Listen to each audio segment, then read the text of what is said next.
네, 안녕하십니까. 민족의 서성 월남 이상재 작가 천광로입니다. 오늘 네 번째 시간이죠. 영상을 통해서 만나 뵙는 여러분 감사하고 반갑습니다.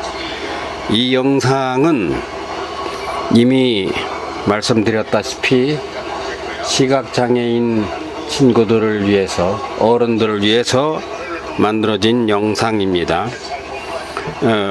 병상에 계신 분이 계신다면 이 영상을 보시는 것도 괜찮을 거예요. 말하자면 작가가 읽어주는 독서의 계절 가을맞이 독서 프로젝트입니다. 선택된 책은 제가 쓴 책 5권 중에서 지금 첫 번째 권 월남 이상재 선생 일대기 4부를 읽는 날입니다. 오늘 이 영상은 덕수궁, 정동, 러시아 공사관, 그리고 한구단, 이렇게 여러 곳을 같이 이런 걸 공부하는 친구들과 같이 갔던 그 영상이 이제 배경화면이에요. 지금 제가 무궁화 열차로 서울로 가는 도중이로군요. 뭐 그냥 이것저것 찍어서 1시간 20분인데 4부를 읽어서 1시간 20분까지는 소요되지 않을 거예요. 엊그제 찍어보니까 이 영상을 전원을 꼽아가지고 하면은 어떻게 웅하는 그 하우링이 나요. 그래서 전원을 뽑고 하는데 하다 보니까 2시간이 조금 넘으니까 전원이 끝이 났어요. 그래서 어제는 갑자기 끝을 냈는데 뭐 그렇게 오늘도 이게 좀 한 2시간 3시간은 이렇게 읽었으면 좋겠는데 그게 어려울 것 같아요. 한 가지 더, 이걸 읽는데 1시간이 걸렸다면 여러분은 그냥 1시간 동안 보고 들으시면 되지만 저는 이 1시간 동안 읽기 위해서 준비를 이렇게 지금 영상을 맞춰서 준비를 해야 되거든요. 이런 준비를 하는 것으로부터 해서 이게 한 30분 준비를 해야 돼요. 그리고 이제 영상을 촬영을 끝나고 나면 이제 다시 원위치를 시키고 나서 이것을 이제 영상 촬영된 걸 인코딩 하는데 뭐 무슨 말인가 알아들으실 거예요. 이걸 편집하기 위한 준비가 30분이 걸려야 옮겨지고, 그 30분이 걸려서 옮겨진 것을 다시금 이제 또 그거를 이제 마취를 시킵니다. 말하자면 마취를 시켜야 이걸 편집이 가능해요. 글씨도 넣고 그렇게 들어가거든요. 그게 1시간 좀 넘게 걸립니다.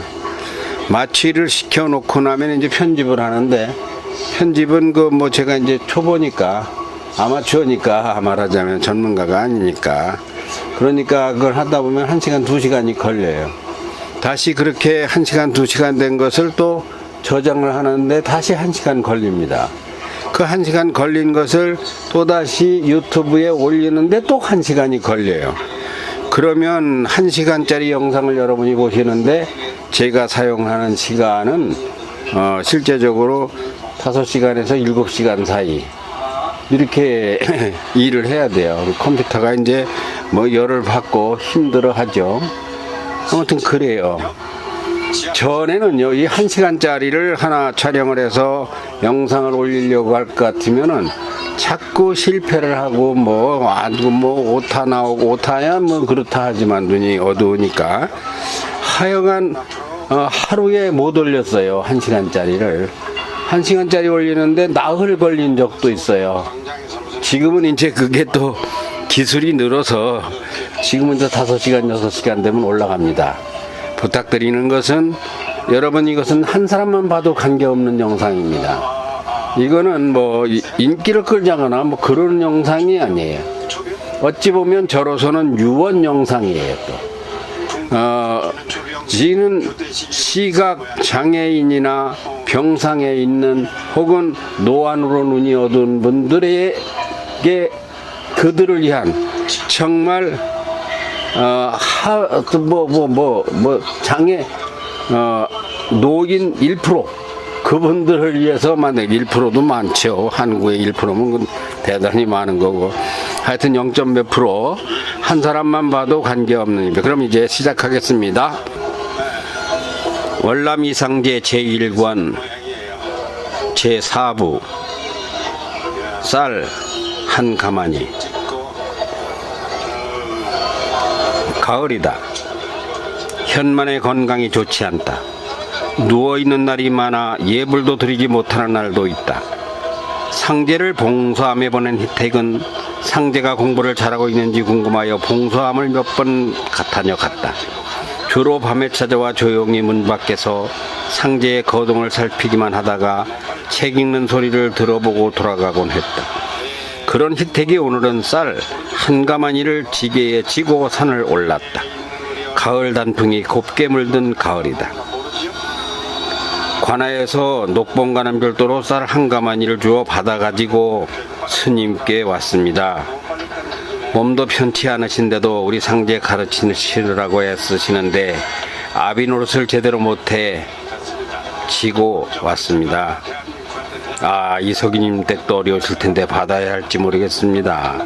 받으셔야지요. 제가 압니다.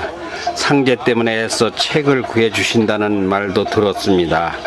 감사한 마음 뭐라고 올려야 할지 모르겠어요. 예, 제가 전에 책을 다 나누어 줬습니다. 이제 속세를 떠나는 몸이니 별 필요가 없겠다 싶어 버리고 왔더니 그 참 다시 찾기도 어렵고 구하기도 어렵습니다. 천천히 구하셔도 되십니다. 상제가 한 번에 다 볼 수도 없는 거고요. 아닙니다. 어떤 책은 2달 만에 떼어버려서요. 이대로 가면 24권을 계획하는데 5년도 안 걸릴 것 같아요. 벌써 3권째 들어갔습니다. 감사합니다. 욕심 부린다고 해서 되는 것도 아니지만 일단 스님의 계획보다 늦지 않아 마치고 복습을 하면 얼마나 좋겠습니까? 그러나 암자에 이 일을 해서 스님의 도움을 드리기도 해야 하는데 상제가 게으르지는 않은지요. 너무 소리가 큰가요? 이쪽 소리가요?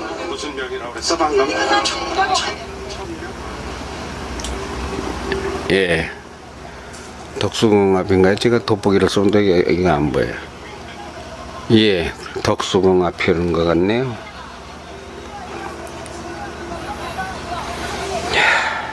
그렇지 않습니다. 나보다 일찍 일어나 마당 쓸고 불당 소재도 미리 하고 뗄나무도 챙기고 하여간 제 몸이 편치 않으니 상제가 공부하랴 일하랴 고생이 많아요. 그런데 상제가 좋은 습관이 있더군요. 예? 상제는 할 일을 미뤄놓고는 책을 안 펴니다. 일단 청소하고 정리정돈 다 해놓고 주변 정리를 다 해놔야 공부가 되는가 봐요. 이 습관이 좋습니다. 당연히 그래야지요. 스님 건강도 좋지 않으신데 요즘은 좀 어떠세요? 그래? 글쎄요. 상제 공부를 마칠 때까지 괜찮아야 할 건데 걱정입니다. 열성을 다하는 아이한테 몸이 안 좋아 할 일을 못하고 죽을까 그게 걱정이란 거죠. 좋은 날을 꼭 봤으면 좋겠는데. 희택은 봉소함을 돌아보며 여기저기 손을 댄다. 쌓인 장작도 패고 나무더미도 손보고 법당 뒤 물매도 잡고 입구 도랑도 손을 본다. 스님, 내려가 봐야 하겠습니다. 우리 상제를 위해 쏟으시는 정성을 꼭 보답해 올려야 하겠으니 오래 건강하셔야 합니다.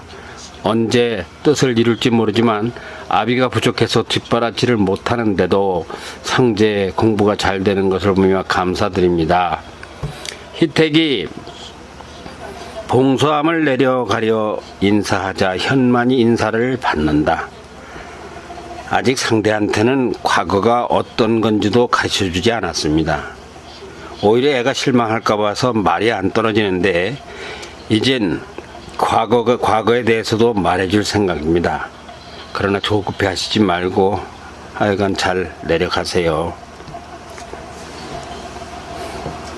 과거에 급제하기란 홍수가 심하면 겨울은 반대로 폭설이 심하다. 서해바다에서 가까운 한산은 눈이 잦고도 많이 내린다. 동서함에도 겨울이 왔다. 현만이 입을 열었다. 상제야, 너 과거라는 것이 무엇인지 말해보거라. 과거는 나라에서 유능한 사람을 뽑아 쓰기 위해 실력 있는 사람을 뽑는 시험 아닙니까? 이 녀석 그거야 당연한 얘기고, 현실 과거제도는 어떻게 생겨서 지금 어떤지를 아느냐고 물은 것이다. 과거는 고려 때부터 시작되었고 조선이 개국되면서 몇 차례 수정 보완되어 내려오는 것으로 알고 있습니다. 아하, 아직도 나하고 말빨이 제대로 서지 않고 있다. 내 말대로 한다면 공부만 열심히 하면 된다고 하겠는데 그렇지 않다. 물론 그렇지만 과거에는 복잡한 구조와 체계가 있다. 내가 말하는 것은 문과라고 하겠는데 문과도 있고 잡과도 있다는 것은 아느냐? 예, 알고 있습니다. 내 어차피 과거를 보아야 할 터이니 과거에 대한 공부를 해야 한다. 무턱대고 천자문이다 대학이다 할 게 아니라 과거가 뭔가 알아야 응시하고 급제도 할 터이니 들어보아라. 중요한 것은 적으면서 들어라. 현만의 눈빛이 따뜻하다. 상제는 그런 스님의 눈빛이 한없고 고맙다. 과거 제도를 안다는 건 역시도 중요한 학문이다. 나라를 다스리고 인재를 뽑아 쓰는 방법을 체계화하여 어떻게 시작하고 어떻게 변천하고 지금은 어떠하며 무엇이 골격이며 어디에 어떤 문제점은 없는가를 살피고 고치면 그것이 곧 나라를 운영하고 다스린다고 하는 정치고 나라가 하는 일이라고 하는 정사다. 그러니까 과거 제도를 실시하는 당사자가 아니라면 거기까지 꿰뚫고 정확하게 알리면 한도 끝도 없다 하겠으나 핵심 골자는 알아야 내가 갈 길을 정하게 된다. 간단히 요점부터 말해 볼 테니 너 들어보아라. 고려와 조선 초기의 과거 제도. 고려시대의 과거 제도는 949년에서 975년까지 재임한 광종 때 저 중국인 쌍기의 건의에 의해 처음 실시되었다. 지금부터 약 900년 전이다. 처음에는 제술과, 명경과, 의과, 복과를 두었으며 제술과는 조선의 초시, 진사과라고도 하고 명경과라고도 하는 생원과와 같은 것으로 약 150년 후 1123년에서 1146년까지 재임한 인종 때에 대략적인 정비를 하였다. 제술과와 명경과는 유교의 경전으로 잡과는 법률, 의학, 천문, 지리 등의 기술 과목으로 시험을 보았다. 과마다 차등이 있어 제술과가 중요시되고 기술관 등용을 위한 잡과는 그 격이 가장 낮았다. 981에서 997까지 재임하신 성종 때에는 과거제도가 한층 강화되어 복시제가 시행되었으며 무신의 등용시험인 무과시는 약 500년 후 공양만 2년 1390년에 가서야 비로소 설치되었다. 그러나 고려의 과거제도는 관리의 등용이라는 측면에 있어서 음서 등의 제도 때문에 그리 절대적인 위치를 차지하지는 못하였다. 음서제도란 공신이나 전, 현직 고관의 자제를 과거에 의하지 않고 관리로 채용하던 특권층, 특별통과 특혜제도라고 보면 된다. 과거에서 얼마나 많은 사람을 뽑았는지 모르지만 특혜를 준다는 것은 몰랐습니다. 상제가 말했다. 얼마나 뽑느냐? 특혜가 있느냐? 그래. 차근하게 들어보아라. 일단 공양왕 이야기까지 나왔으니까 이로써 고려는 끝나고 조선으로 가야지. 예, 공민왕, 우왕, 차왕 그 다음에 이성계가 세운 마지막 왕이 공양왕이니까 그렇군요. 그렇지. 그럼 조선 초기로 넘어가 보자. 조선 개국 당시 1335년에 태어나 1408년에 죽은 이성계는 조선 개국 당시 그 자신이 즉위교서에서 첫째, 문무 양과를 균형적으로 운영한다. 둘째, 고려의 과거제도의 유품인 좌조문생제 국자감시를 없앤다. 셋째, 관학, 공교육을 관학이라고 해요. 관학을 육성하여 과거제와 유기적으로 연결시킨다는 내용을 발표했다. 그러나 실질적으로 문과가 최초로 실시된 것은 태종 2년 1402년 정월에 가서였다. 이렇게 문과와 아울러 무과가 실시됨으로써 문무 양반 체제를 지탱하는 제도적 기반으로서의 관료 공급원이 확보되게 되었다. 조선의 개국 초 조선 고려의 국자감시의 계층, 즉 국자감시, 즉 진사시는 일시적인 폐지와 부활을 거듭하였으며 태종 13년부터는 생진과와 문무과의 급제자 명단을 작성하는 등의 제도적인 철폐를 가하여 과거의 공정을 기하고자 하였다.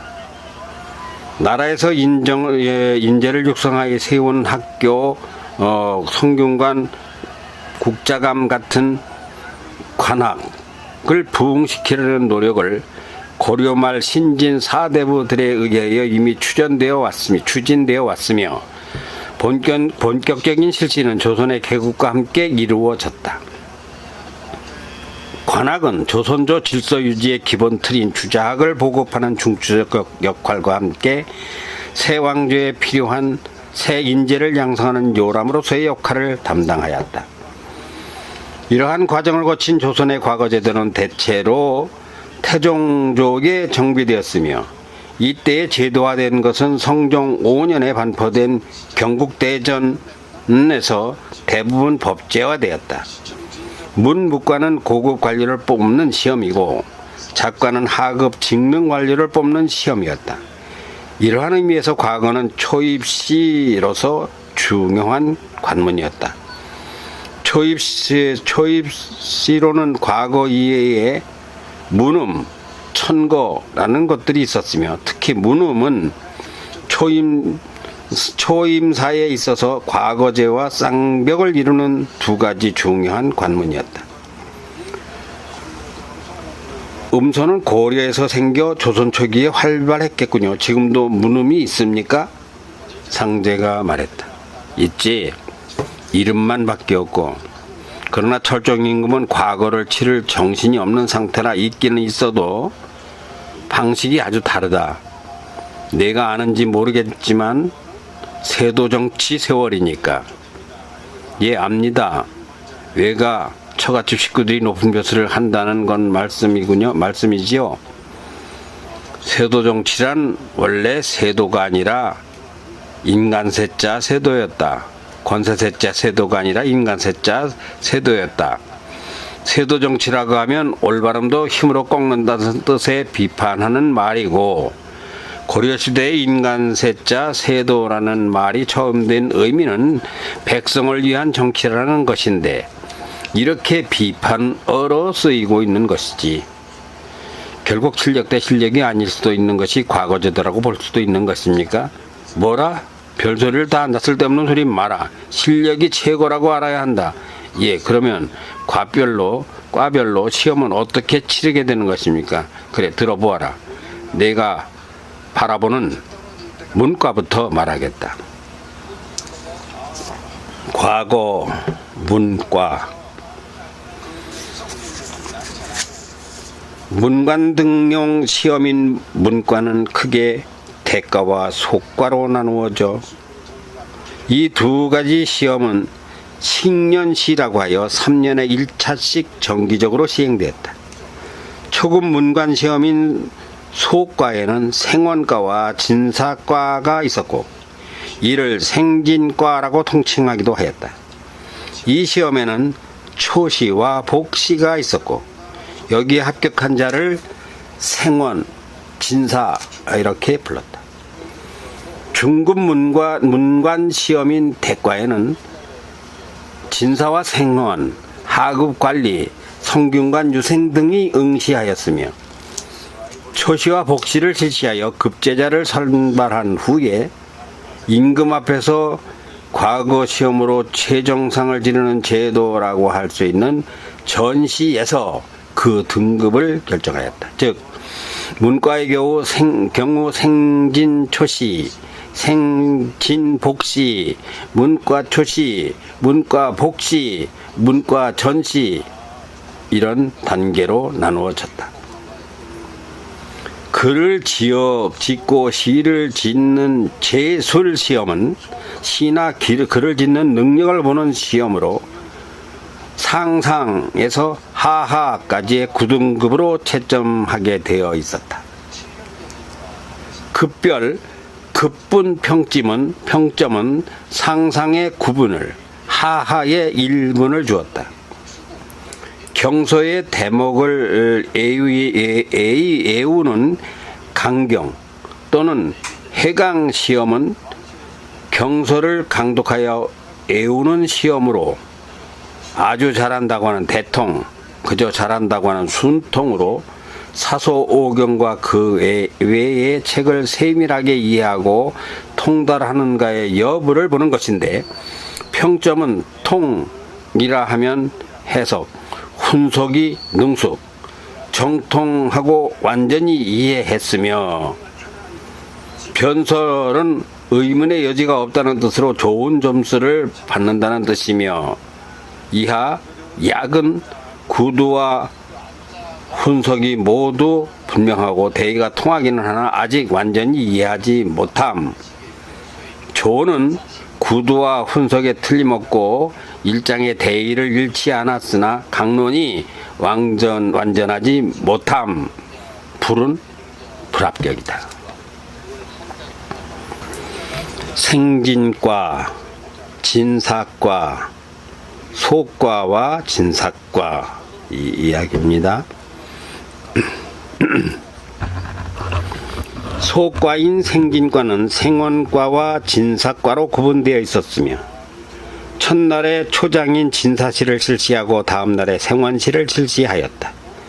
주로 중국의 경전을 가지고 보았으며 합격한 자를 생원이라 한다. 여기 합격한 자는 선비로서의 사회적 지위를 공인받았으며 성균관에 입학할 자격 및 학업 관리에 취임하는 자격이 주어졌다. 시험 문제는 사서의와 오경의를 각 1편씩 출제하였다. 사서의는 사서에서 통틀어 한 문제를 출제하는 것으로 응시자들에게 긴 논문을 제술하게 하였어요. 제술은 글 짓는 거예요. 논문을 제술하게 하였으며, 오경의는 오경에서 각 한 문제씩 총 5문제를 출제하는 것이다. 후에 오경의는 응시자들에게 오경 중에서 어느 한 과목만을 택하게 되는 것으로 변경되었으며, 인조 11년부터는 조선 인조 11년부터는 사서의 예서와 같이 통틀어 한 문제만 출제하였다. 생원과와 같이 소과 초시의 한 분과로 서울과 지방에서 실시하였으며, 합격한 자를 진사라고 한다. 역시 성균관에 입학할 자격과 복시에 응시할 자격을 줬으며 초급 문관에 임명될 수 있었다. 시험 문제는 시, 사물이나 그에 대한 감상을 비유로 쓰지 아니하고 직접 서술하는 작법, 이걸 부라고 하거든요. 부를 각각 한 문제씩 출제하였으나 조선 후기에 들어서는 현재는 응시자가 둘 중에 하나를 선택할 수 있도록 하였다. 조선 초기에는 생원시의 격이 진사시보다 우위에 있었다. 하지만 중기 이후에는 서로의 비중이 거의 같았으며, 조선 후기인 지금은 오히려 진사시의 선호도가 높다. 이는 늙은 유생을 생원이라고 부르는 것이 점점 일반화됨에 따라 생원시보다는 진사시에 합격하여 늙은 일반 유생과의 호칭을 구별하고자 하였던 응시자들의 필요성에 의해서 비롯된 결과다. 그러면 스승님, 제가 볼 시험은 진사시입니까? 진사란 표술기로 처음 나가는 사람이란 뜻이니만큼 당연히 진사시를 보아야지 지금은 아예 왕이 참석하여 실시하는 전시는 없어졌다. 그러니까 사는 향교에서 보는 시험을 말하는 향시부터 보아야 한다. 향시는 각 지방의 관청에서, 회시는 예주에서 실시한다. 원래 초시 전체의 시취 인원은 240인이었다. 이 숫자는 후에 영조 20년 간행된 속대전에서 18인이 감원된 222인으로 변경되었다. 각 도의 향시에서 선발하는 인원은 경기 60인, 강원 45인, 충청 90인, 전라 90인, 경상 100인, 황해 35인, 평안 45인, 함경 35인이나 뽑기도 하였다. 지금은 몇 명을 뽑을지 때마다 숫자가 다르니까 정하지 못하고 이제 말한 도별 숫자는 410명이다. 점점 늘어나고 있는 중인데 지금 철종임금 시대에 와서 이보다도 훨씬 더 늘어나는 추세에 있다. 왜 그렇게 늘리죠? 나라에서 하는 일에 이렇게 말하면 안 되지만 그것이 병폐다. 향시의 숫자가 늘면 실속보다 허세의 세월로 가게 되니까 문제는 향시에 합격해도 별무소용이다. 왜냐하면 복시의 문턱이 너무 높으니까 물론 향시의 부패 요소도 없다고 보기는 어렵기도 하고, 그러니까 향시란 초시와 다른 말이군요. 그렇지. 복시도 말했고 하나만 더 알아두자. 다음은 관시다. 관시. 관시란 성균관 시험의 준말로서 성균관 유생들만이 응시할 수 있었던 문과 초시의 한 부분이었다. 관시의 선발 인원은 국초에는 30인이었으나 태종 17년 이후로는 50인으로 증원되었다. 응시는 원점 300 이상인 사람에 한하여 가능하였으나 자격을 가진 유생이 모자랄 때에는 원점을 그때그때 조정하기도 하였다. 관시는 성균관 유생이 목표로 하는 가장 중요한 정교 문과 시험이었다. 그러니 문과도 있고 작과도 있고 과거제도를 제대로 이해하려면 어렵습니다. 문과냐 작과냐 이건 더 복잡하다. 그러나 너하고는 직접 관계가 없으니 차츰 알아도 될 것이고, 참고로 조선 초기 후기에는 각각 10학이라는 제도가 있었으니 들어는 두어라. 초기의 10학은 유학, 무학, 이학, 역학, 의학, 음양, 풍수학, 글자를 연구하는 자학, 산학, 율학, 악학이며, 후기의 10학은 한문이라서요. 이거 뜻풀이를 다 하려니까 시간이 걸리고요. 후기의 10학은 유학, 무술학, 그럼 무학, 역학, 의학, 양학, 계산하고 그러는 산학, 법률 같은 율학, 그림을 그리는 화학, 도학, 약학, 이렇게 바뀌었다. 학문의 길이 이렇게 멀고 험하다고 해야 할지, 아무튼 역사를 들여다보면 이렇게 뽑힌 응시자가 어마어마하다. 그러나 이들이 모두 충신이고 백성을 위한 정사를 폈다고 보기는 어렵다. 최고로 많이 뽑은 경우를 보면 숙종 2년 3월 8도 정시로서 18,251인, 인조 5년 2월 신성 정시는 5,464인, 광해 10년 7월 정시는 3,200인, 광해 12년 7월 정시는 3,000인, 광해 13년 9월 정시는 4,301인이나 되었으니 병폐라고 봐야 한다. 그래서 심지어는 또 문과에서 수백인을 뽑는 것을 천과, 수천인을 뽑는 것을 만과라고도 하였다. 1000명이면 1000과, 10,000명이면 10,000과죠. 다음, 병석의 현만. 설이 지나면서 현만은 유증한 때를 여러 번 맞았다. 상자는 병석에 누운 현만의 병시중을 들며 걱정이 많지만 그래도 설마하니 스님이 세상을 떠나실 것이라는 생각을 하지는 못하고 곧 일어나시게 될 것으로 생각하며 곁에서 공부를 하였다. 다행히 봄이 되자 현만은 다시 자리를 걷고 일어났고 병색이 깊은데도 상제의 학문에 신경을 많이 쓴다. 스승님, 편찮으셔서 걱정이 많은데 이제 다시 거동하시니 다행입니다. 그런데 제가 배워야 할 책은 어찌 구해야 할지 걱정입니다. 목은 시고와 목은 문고는 아버님이 구해다 주신다고 했으나 배워야 할 책이 너무 많아 미리 계획을 짜지는 못하겠습니다. 그래, 일단은 중국 고전 36권이면 더 좋겠지만 우선 24권만 생각하자.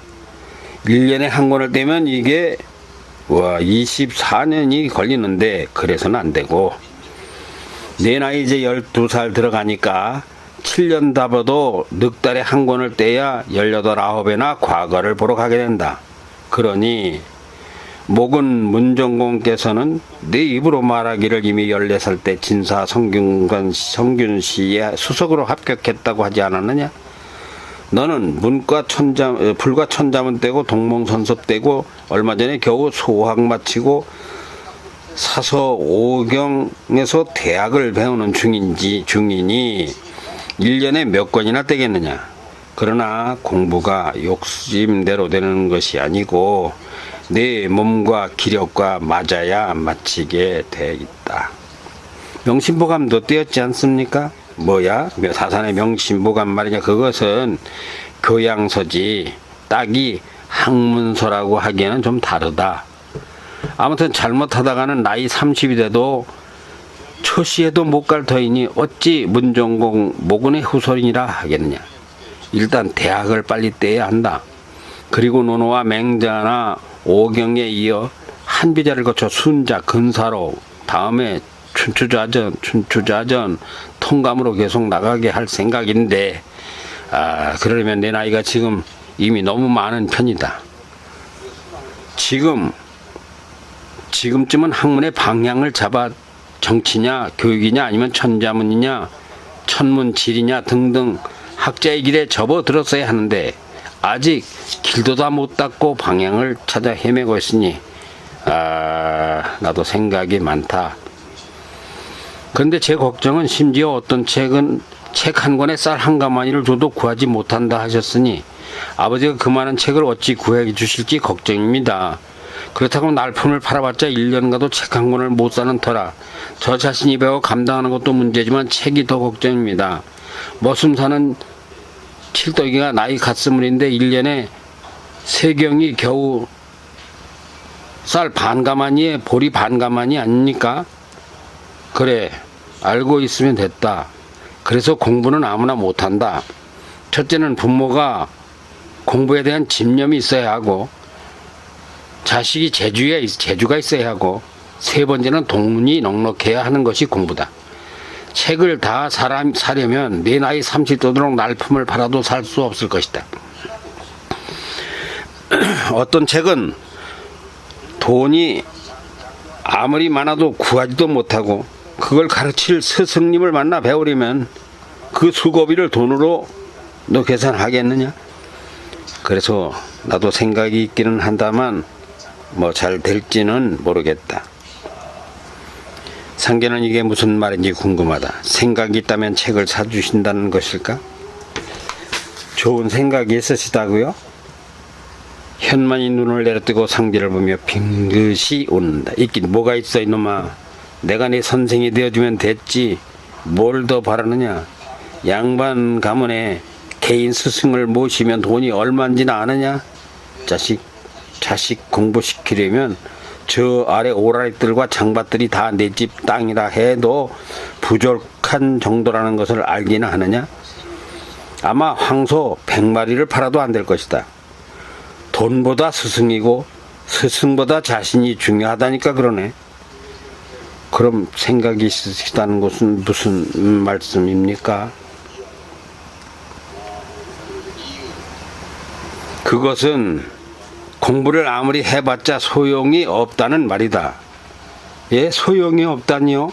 학문이 높더라도 심성이 거칠거나 더럽다면 비록 학문은 낮아도 심성이 고운 것만 못하다 그 말이다. 혹 알아듣기 어렵지 않느냐? 예, 스승님 알아듣습니다. 허허, 이거 알아듣긴 내가 뭘 알아듣느냐. 알아듣지 못하는 말이니 이 다음에 가르쳐 주겠다. 다만 공부하지 말라는 말은 아니다. 그러나 공부는 해서 무엇하느냐는 말이기도 하다. 심사가 고약하여 제 입만 알고 더러우면 배울수록 역적질이나 하고 간신배가 되어 임금을 힘들게 하고 백성을 괴롭게 한다는 것인데 너 아직 알아들을 턱이 없다. 이 다음에 얘기하자. 대학도 중용도 마쳤다. 시경, 서경을 떼어 장문에도 놀라운 재능을 보여준다. 을사늑약을 맺은 장소그로군요. 글이란 말의 또 다른 표현 수단이다. 말로 할 게 있고 글로 해야 될 말이 있다. 글로 하면 말격이 달라져 글격이 갖는 효과를 거두게 된다. 현만이 입을 열면 상제는 책을 살짝 덮고 다소곳이 그 앞에 앉는다. 누운 채로 가르칠 때가 부쩍 많아졌다. 잘 알아듣고 있느냐? 천정을 보고 누워 상제가 알아듣도록 가르쳐준다. 글이 말이라면 말은 생각이다. 말은 생각을 전달하는 것이며 글은 말을 대신하는 수단이다. 그러므로 좋은 말과 글은 생각의 결과라고 보아야 한다. 생각이 바르지 못하면 말이나 글은 절로 삐뚤어진다. 생각이란 무엇이냐? 생각은 앉을까 누울까 일어설까 걸을까 뛸까 말까를 결정하기 전 단계가 된다. 손을 올리고 내리고를 결정지어주는 것도 생각이다. 같은 말을 듣고 공손하게 예 라고 할지 그건 아닙니다 라고 할지를 결정해 주는 것도 생각이다. 생각이 잘못된 사람은 글을 배워도 소용이 없다. 그러므로 무엇을 생각하고 어떻게 정리하고 어떤 말을 하거나 글을 쓸까의 주인은 생각이라 하겠다. 지금이라도 공부를 하지 말자는 생각이 들 수도 있을 때 그래야겠다, 아니 그러면 안 된다 등등 생각의 다듬기 여하에 따라 모든 것이 달라진다. 이런 생각의 이치는 세상을 살거나 나라를 다스리거나 과거를 볼 때나 모든 행동과 결과의 전부가 된다. 그러면 지금 너는 무엇이 알고 싶은지 말해보거라. 그 생각에 따라 내가 말을 할 것이고 그것이 바로 너의 장래로 연결될 것이다. 무슨 생각을 어떻게 하느냐에 따라 세상이 달라지고 나라가 달라지기에 내가 배우고자 하는 것이 무엇이냐에 따라 너의 일생도 달라지는 것이다. 다음, 국력이 약해지고 있다. 스승님, 얼마 전에 이성계가 무장이라면 모근이나 포오는 문장이시다. 문무가 형평을 유지해야 나라가 제대로 선다고 할 것이다 하셨습니다. 그 말씀 듣고 아직도 많은 생각을 해보는 중인데요. 잘 모르겠어요. 그러니까 문과 무를 겸비하면 나라가 안정된다 이렇게 하겠습니까? 그렇지 않다. 무가 안보라고 한다면 문이 정치다. 정치 국방이 첫째라고 한다면 버금가는 것이 경제다. 백성이 먹고 살고 군사도 먹어야 사는 것이로되 또 백성을 가르쳐야 하는 교육이 필요하고 인간다운 삶을 살도록 하는 사회 구조를 갖출 것이며 병들면 치료받는 의술도 있어야 한다.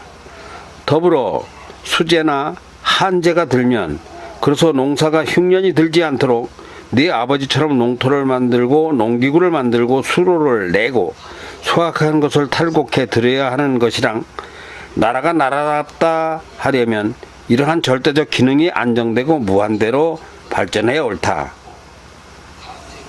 그러니까 문과와 무과만이 아니라는 거지. 그럼 정치란 무엇입니까? 정치는 덕이다. 백성을 아끼고 보살피는 덕치를 하지 않고 백성의 피와 땀으로 지은 식량을 과대하게 거두어 가면 백성은 살기가 어려워진다. 물론 나라를 유지하려면 백성이 세금을 내야 하는데 인간으로 비유한다면 머리만 잘 먹어서는 안 되는 것처럼 사지가 다 튼튼하고 건강해야 하니 여기서 지혜롭고 덕망 높은 임금이 요구되는 것이다. 임금이 좋으려면 어떻게 해야 하는지요? 임금에 대하여는 제왕학이 있다. 너도 언젠가는 제왕학을 배우게 되겠지만 왕도를 따라 자제하지 못하면 왕의 곁에서 나라 일에 참여한 썩은 신하가 왕의 심기를 혼란하게 하거나 가로채어 간신배가 임금과 백성, 나라 모두를 무너뜨리고 만다. 모근이나 포근은 이러한 이치를 따라 아니라고 한 것이며 이러한 가치를 지키려다 죽었다고 봐야 한다. 간단하게 가르쳐주기는 참 어려운 문제다. 내가 잘하면 이런 이치를 제대로 행동에 옮겨야 그게 훌륭한 사람이며 내 아버지의 소원이 바로 그렇게 큰 인물이 되라는 것이다. 자꾸 밀란이 일어나면 어찌 되나요? 지금 자주 밀란이 일어나는데 먼저 알아야 할 것은 밀란으로 인해 국력이 약해지면 그것은 공멸이라는 것이다. 모두가 죽을 수도 있지. 같은 나라 안에서 우리끼리 싸우다 보면 기력이 소진되고 심하면 군사력과 군, 기물을 잃게 되고 민심이 흩어져 우리끼리 피차 원한을 맺게 되기 때문에 그것이 곧장 애침의 기회를 주어 망할 우려가 있다. 현재 우리나라는 밀란이 곧 나라의 적이 될 지경에 이르렀다. 그래서 우리끼리 싸워 만만하게 보이면 뇌세가 넘보게 마련이다. 너는 어부지리를 알 것이다. 노력하지 않고 거저 주워다 구워 먹기만 하면 되는 것이 어부지리다. 그런데 왜 밀란이 일어납니까? 살기가 오직이나 힘들면 일어나겠느냐? 밀란이 일어나는 가장 큰 이유는 간단하다. 가난이야, 가난. 가난의 원인은 주로 과대한 징포나 지나친 수곡이다. 그래서 괭이를 들고 논밭 대신 관할을 습격해 무기고를 점령하고 군사를 죽이고 왕권, 관권을 무기력하게 만들어 관아의 곡창을 열고 탈취하는 것이다. 오죽하면 그러겠느냐? 한번 기울여지면 감당이 안 되게 쓰러지고 마는 것이 나라여서 백성의 마음을 헤아려 무너지지 않도록 하는 것이 조정이며 관아이다. 지금 처처에서 그런 밀란이 일어나고 있다고 걱정하는 말씀 들었습니다. 무섭습니다. 우리끼리 죽이고 뺏고 우리의 관할을 우리가 쳐부시면 또 외놈이나 중국이 쳐들어올지도 모르지 않겠습니까? 허허, 너는 지금까지 그걸 몰랐단 말이냐. 이미 외침이 끊이지 않고 있다. 특히 서양 천주교나 이양선의 노랑머리 양이들은 잘 모르겠으나 외놈들의 속셈은 빤하다. 나라를 거둬 통째로 먹어 치우겠다는 야심은 의심의 여지가 없다. 그래서 민심을 다스려 물 한 방울도 새지 않게 해야 하는 중요한 시기라고 하는 것이다. 예, 모든 것이 욕심과 심성의 문제다. 임금이 욕심을 내고 신하가 욕심을 내고 심성이 나쁜 학자가 욕심을 내면 백성은 골병이 든다. 백성이 골병 들면 나라는 전신마비를 앓게 된다. 다리가 부러지고 팔이 부러지고 머리가 깨지고 이런 식으로 반신불수가 돼가지고서야 나라를 어떻게 지킨단 말이냐. 다음, 철종의 대민 노령. 저는 전부터 임금이 계신 대궐이 보고 싶었습니다. 신하들의 얼굴도 보고 싶습니다. 철종 임금의 용안도 보고 싶고 지금 대궐에서는 무슨 일이 벌어지는지도 알고 싶습니다. 백성들이 살기 어려운 것이 백성 탓이고 운명이라고 생각해 왔는데 스승님의 가르침에 따르면 백성은 임금이 어떻게 다스리느냐에 따라 삶이 달라진다는 것에 충격입니다. 제가 할 수 있다면 임금님 곁에서 백성을 위해 이렇게 하시면 좋겠다는 말씀을 드리고 싶고, 그래서 임금님이 존경받고 백성의 생활이 좋아지면 참 좋겠습니다. 그런 날이 와야 하고, 그러기 위해 내 아버지가 너를 이곳에 보내셨으니 마음은 바쁘더라도 욕심만 내서는 안 된다. 대궐은 아무나 들어가는 곳도 아니다. 한산 관아에도 아무나 들어가지 못하는데 대궐이야 말해 못하겠냐. 표서를 받아야 출입하는 것이다. 그럼 지금 임금님은 백성들이 올려보낸 양국으로 수재를 당하거나 병든 백성들을 위해 쓰기나 하는 것입니까? 탐관 오리들이 임금님의 눈을 속이고 사복을 채우기나 하는 것은 아닙니까? 꼭 그렇지만은 않다. 철정 임금이 천수가 낮아도 친정을 시작한 다음해인 지난 1853년 내 나이 4살 때 봄에는 관서지방의 기근 대책으로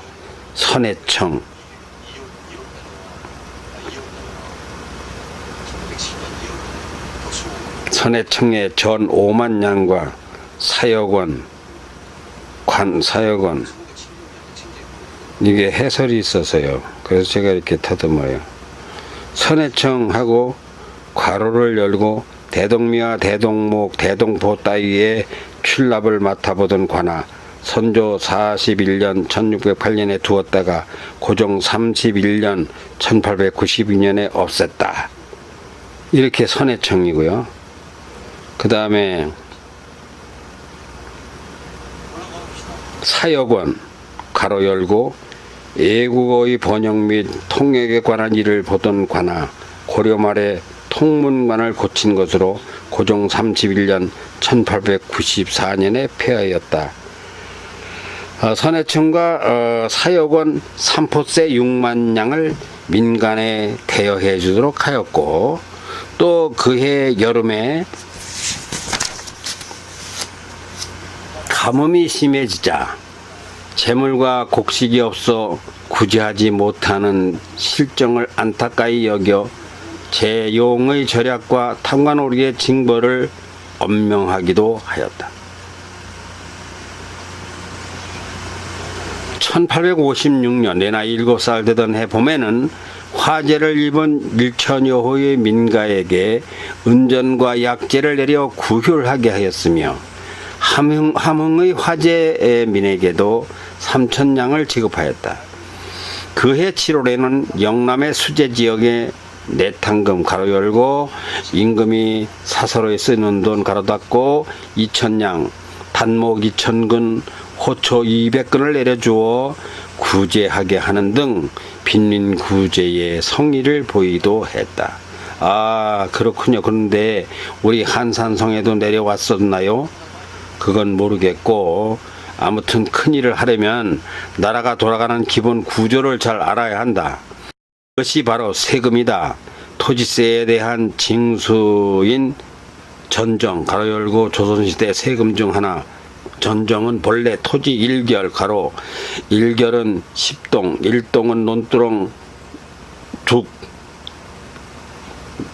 10개 당 전세 농지세 사두 한 말에서 6두로 정해진 전세보다도 부가세가 훨씬 많았다. 부가세 종류만 해도 총 43종류에 달했는데 본래 그것은 토지를 소유한 지주층이 물게 되어 있었으나 전라, 경상지방은 모두 땅을 빌려 농사짓고 있는 농민들이 물고 있었다. 또한 지방 아전들의 농간으로 빚어지는 허복, 과로, 실세 없는 논밭이 있는 것으로 잡음, 토지주가 아닌 사람이 무는 세금, 방결, 가로, 아전들이 세금을 깎아주는 대신 선돈을 받고 후에 채워놓는 부정행위로 배임의 성격, 닫고, 도결, 가로, 과대하게 물림, 닫고, 등이 겹쳐서 전정, 세무 행정의 문란이 고질화되었다. 농사를 아무리 지어도 나라에서 다 뺏어 간다면 지으나 마나 아니겠어요? 그리고는 또 그 돈이 어디로 가는지도 모르게 잘못 쓰여진다면 백성이 고생이고요. 그런데 무슨 세금이 기본세, 조세보다 부가세가 더 많습니까? 저는 그 세금 이름도 다 모르겠습니다. 나도 다 모른다 뿐이겠느냐? 한편 병역제도, 군정은 군역법의 실시로 군포, 돈배 등을 내고 군역을 면제받음. 군포 부담이 줄긴 하였으나 양반층의 증가와 군역 부담에서 벗어나는 양민이 증가로 말미암아 계속 가난한 농민에게만 부담이 집중되었다. 정부에서는 고을의 형세에 따라 차등을 두어 군포를 부과하기 때문에 지방가는 그 목표량을 채우기 위해 죽은 사람에게 군포를 부과하는 백골징포 죽은 사람의 이름을 군족과 세금대장에 올려놓고 군포를 받던 일 닫고 백골군포나 어린아이에게 부과되는 황구청점 군정이 문란해서 어린아이를 군적에 올려 군포를 징수하는 일 등을 감행했다. 환곡은 본래 관에서 양민에게 이자 없이 빌려주게 되어 있는 곡식인데 여기에 비싼 이자를 붙이거나 양곡의 양을 속여서 가을에 거둬들일 때 골탕을 먹이는 등의 수법을 사용해 농민 생활을 파탄으로 몰아넣는 관리들이 비일비재하다. 이 같은 일은 세도 정권의 공공연한 매간매직을 통한 관기의 문란과 더불어 세도 정권을 뒷받침하고 있는 지방 토호 세력의 횡포 아래 빚어진 일이었다. 이런 삼정, 전정, 군정, 환곡의 문란이 겹쳐 백성들이 부담해야 하는 결세가 높아져만 갔고 그것이 결국 밀란의 커다란 원인이 되었다. 예, 제 3부를 마쳤습니다. 시간이 이게 1시간 20분짜리인데 52분이 지났군요. 그거 참 신기하게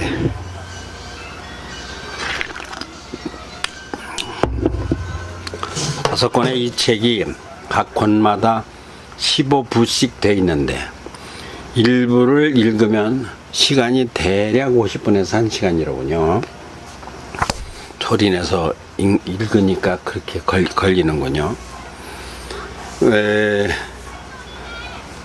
제가 바쁘게 삽니다.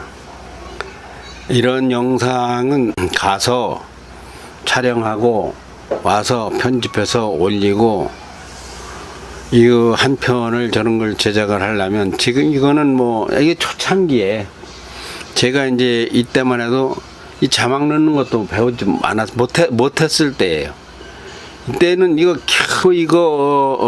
합쳐서 올리는 거 이게 영상 카메라가 찍으면 하나로 그냥 1시간이 쫙 나가는 게 아니라 10분 5분 단위로 쭉 잘라져 있잖아요. 그걸 합쳐가지고 버무려서 이렇게 올려야 돼요. 그리고 자를 걸 자르고 심하게 흔들린 거 있으면 하고 그래야 되는데 그것도 할 줄 모를 때 이게 아주 뿅아리 조기에 이게 한 거예요. 저 작은 손에 드는 손잡이용 카메라를 가지고 있다가 이게 이제 지금 촬영하고 있는 게 방송용이거든요. 방송용을 쓰고 있는데 이 책 읽기 프로젝트 제가 이제 오늘 4시간을 했는데 4시간을 마쳤는데요. 아무리 생각해도 이게 참 좋은 것 같아요. 이것이 어떻게 이제 제가 원래 접착본을 썼었어요. 접착본 쓰다가 이제 지난주군요. 이 알뜰폰으로 지난주에 바꿨어요. 저는 이 스마트폰을 사용을 안 해본 사람입니다. 근데 원리야 컴퓨터 만지는 사람이니까 이거 거의 같죠. 그런데 같은데도 달라요. 아무튼 제가 이 카카오톡을 이렇게 탁 누르면 제 친구로 돼 있는 사람이 325명입니다. 325명이네요. 여기에 저를 아는 분들이 한 800명 정도 있을 거예요. 뭐 이게 삭제해야 될 분들이 많은데 그 삭제는 뭐 별로 잘하는 게 아니니까 뭐 특별히 뭐 가르쳐 치는 거 아니니까 이제 아는 분들. 근데 전화번호들이 많이 바뀌었더라고요. 다만 여기에 이제 그 카카오톡을 이용하는 분들이 그 중에 325명이란 뜻이죠. 저는 이 카카오톡을 아직 이용할 줄 모릅니다. 오늘 처음으로 해봤어요. 처음으로 아들한테 카카오톡을 누가 왔는데 어떻게 감당을 못해서 답신도 못했는데 오늘 처음으로 아들한테 이걸 해본 거예요. 이게 이제 노란색은 제가 쓰고 아들한테서 이거 왔는데 뭐 그거 어렵겠습니까? 영상을 촬영해서 제작하는 거하고는 비교가 안 됩니다. 이거는 뭐 거기다 대면 쉬운 편이죠. 무슨 소리인지도 나 모르겠어요. 뭘 잘못 눌렀는가 보네. 하여간 제가 이제 좀 이 책 읽기 시각 장애인 대상, 노인 대상 이걸 하고 나면은 카카오톡으로 이 325분에게 알려드리려고 그래요. 동시에 알려드리면 와서 보겠죠. 근데 이게 특히 부모님께 이게 효도하는데 이게 괜찮을 것 같아요. 그럼 뭐 부엌에 왔다 갔다 하고 뭐 아버지 어머니 병실에서 이렇게 누워 계시면은 그 병실에서요 가만히 누워 있는 것보다요 이런 거 스마트폰이나 이게 충전해 가지고 그래서 그 옆에서 볼륨 키우거나 해서 이게 한국사 근대사를 이거 어른들이 좋아하십니다. 지금 우리가 이렇게 제가 읽었던 이 내용들만 해도 우리 현재의 대학교나 고등학교 이 수제도 뭐 2018년부터 문이과가 통합된다고 그러죠. 그리고 한국사가 추가된다고 그러죠. 앞으로는 한국사가 대학교 수능 시험에도 지금 그런 얘기예요. 지금 시험 보는 여기는 지금 공무원 채용 시험을 얘기하는 중인데 과거라는 게 결국은 공직자 선발 시험이거든요. 근데 여러분 지금 들어보셨지만 저도 다 모르고 하도 많으니까 그 10학이라는 것도 어디 다 A이겠습니까? 외우기 어렵죠? 등등 이런 것을 어른들이 참 아주 관심 있게 들으시는 거고 또 그런 걸 들으면요. 읽는 제가 머리가 피곤한 만큼 듣는 시청자는 머리가 그만큼 시원해집니다. 뭐 나는 그렇게 알고 있어요. 제가 어제도 말하고 몇 번 했지만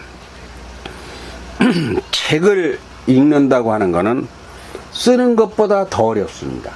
내가 그걸 잘 알아요. 책을 쓰는 놈이라고 하면 안 되겠지만 저 같은 작가들은요 그저 팔자련이 하고 쓰는 거예요. 그리고 이게 너무 좋으니까 쓰는 거예요. 남이 알아주고 않고의 문제가 아니에요. 나는 이것에서 나된 존재를 스스로가 확인을 하는 거죠. 그런데 읽는 사람은 뭡니까? 돈 주고 2만원, 3만원 주고 책을 사서 시간 들여서 그걸 읽어? 거기 떡이 나옵니까? 밥이 나옵니까? 그러므로 책을 읽는 사람은 책을 쓰는 사람보다 나는 더 존경스러운 사람이라고. 이 책 독서는요, 이거 몸에 배제하는 사람은 이거 못해요. 그래서 누가 읽어준다면 좋지만 손녀, 딸, 손자들 너 할아버지 편찮으신데 들어놓아서 책 읽으면 10분도 못 읽고 나가요. 1시간 읽겠습니까? 그러면 이런 거 스마트폰에 딱 유튜브에 접속을 해서 유튜브 이제 뭐 주소는 kmctv.co.kr이거든요. 그럼 바로 나오거든요. 그래서 딱 해가지고 그럼 뭐 들어놓고 계신데 옆에 그냥 놔두면 영상을 볼 것도 없고 자기 혼자 그렇게 슬슬 나오게 거기서 짓거리게 만들면 그거 얼마나 좋습니까? 이것이 앞으로 내가 볼 적에는 이거는 정말 많은 사람들에게 이게 유익한 것이 될 것 같아요. 이것도 보면 여기도 이 스마트폰에도 제가 이렇게 해가지고 이제 한 3분이나 5분짜리 이렇게 담아놨거든요. 아무거나 보지 말고 아무거나 듣지 말고 들을 것만 듣고 볼 것만 보자. 네, 그럼 첫 시간 시작하겠습니다.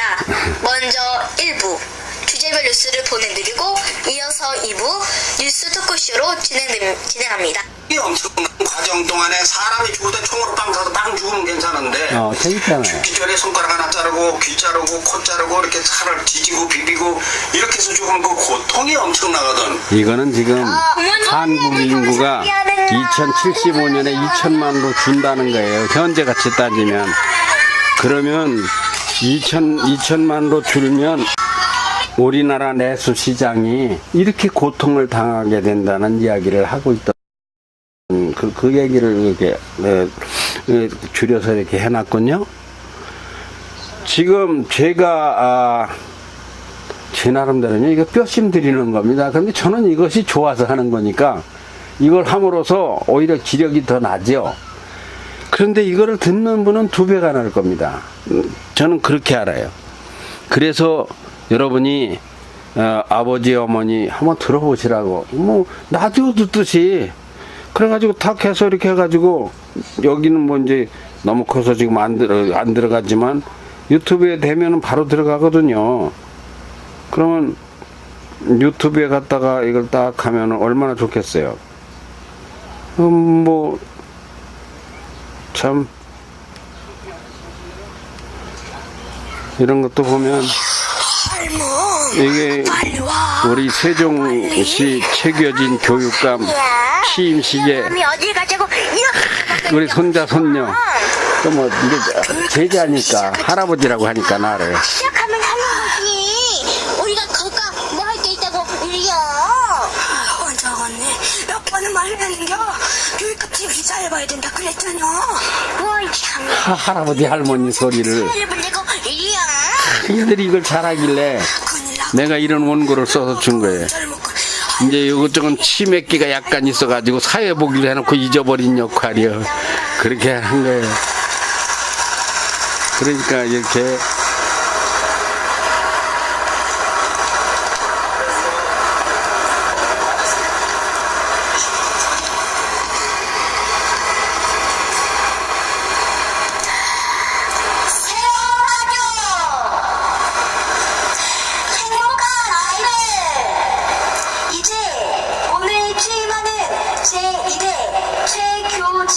세종특별자치시 교육감 4분 입장하십니다.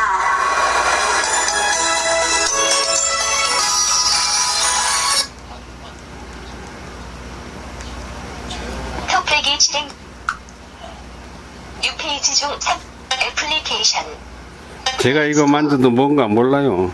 화면 꺼짐 아이고. 두분 탭하여 선택하세요. 아이고 또 길게 누르면 오후 11시 30분 뭐 토팩이 시계 및 토팩이 실현됐다 그러면 11시 36분입니다. 이게 참 시계 및 사용자 문구 위젯 시계 및 사용자 문구 시계 및 사용자 문구 위젯 톡팩이 실행됐으면요 이거를 또 톡팩을 또 꺼짐으로 바꿔야 돼요. 내가 이걸 뭐 터치를 잘못해서 이제 이런 현상이 오는 거거든요. 이 끄면 또 화면 꺼짐 껐다고 또 중계 방송을 해요. 참. 이제 이 영상은 지금 덕수궁에 여기에 고정임금이 러시아풍으로 지은 여기에서 차도 마시고 음악도 듣고 그러던 그 정자입니다. 시간이 오늘도 1시간 5분이니까 된 것 같습니다. 다음 5부에 가면 아주 해석力강한 스승님, 2번째 스승님을 만납니다. 현만 스승님의 친구 스님으로서 그분이 일정 스님인데 그분이 나와야 이제 진짜 재미가 있어요. 다음 5부 꼭 기대해 주시고 부모님들께 추천하시고 병상의 친구들에게도 추천하시고 또 노안으로 눈이 어두운 분들을 한 분이라도 이거는 뭐 단히 들어오는 게 목적이 아니고 누구 하나라도 이거 천흥광로 작가가 이거 끝이지 말고 그치지 말고 75부까지 다 읽어줬으면 좋겠다 하는 분이 있다면 제가 성공이라고 생각할 거예요. 감사하고요. 건강하시고요. 다음 시간에 뵙겠습니다. 안녕히 계십시오.